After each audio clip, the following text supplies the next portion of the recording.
थांबा, हा video skip करू नका, कारण कदाचित हा व्हिडिओ तुमच्या घराचं भविष्य बदलू शकतो।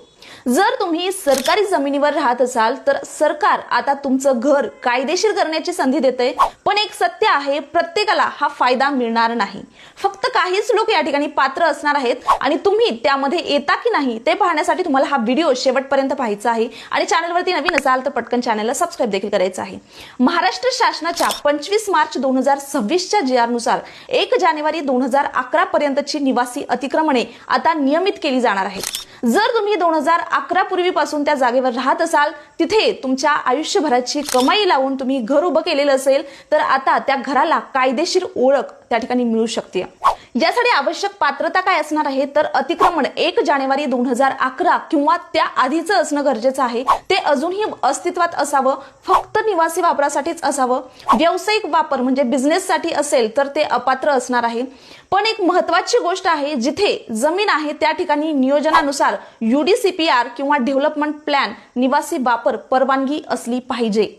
जर तुमच्या घरासोबत छोटं दुकान, मेडिकल किंवा चक्की असेल तर काही परिस्थितीमध्ये तेही मान्य होऊ शकतं। गायरान जमीन असेल तर काही प्रकरणात थेट जमीन देणार नाहीत, पण सरकार प्रधानमंत्री आवास योजनेतून घर देऊ शकतं। जंगल जमीन असेल म्हणजेच फॉरेस्ट लँड असेल तर सुप्रीम कोर्टाच्या नियमानुसार वेगळी प्रक्रिया लागणार आहे।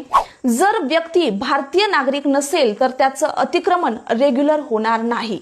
यासाठी डॉक्युमेंट कोणते लागणार, पुरावे कोणते लागणार आहेत, तर मतदार यादीत नाव पाहिजे, वीज बिल, मालमत्ता कर पावती, ग्रामपंचायत 8 उतारा, अतिक्रमण सर्वे नोंद किंवा झोपडपट्टी कागद आणि महत्त्वाचं सॅटेलाइट फोटो सुद्धा पुरावा म्हणून चालणार आहे।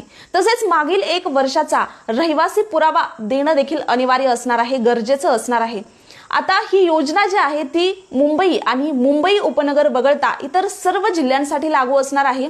या अतिक्रमणासाठी स्थानिक संस्था आणि समित्यांमार्फत प्रस्ताव सादर करून प्रक्रिया केली जाणार आहे। याची जी अर्जाची शेवटची तारीख आहे ती 31 डिसेंबर 2026 असणार आहे।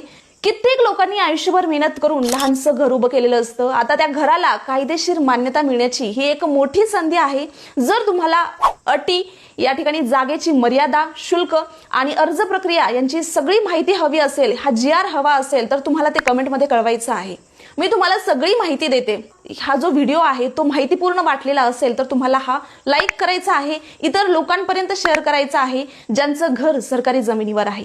आणि व्हिडिओ इथपर्यंत पाहिलेला असेल तर जाताना सबस्क्राइब करून आपल्या चॅनलला सपोर्ट करायचा आहे। धन्यवाद।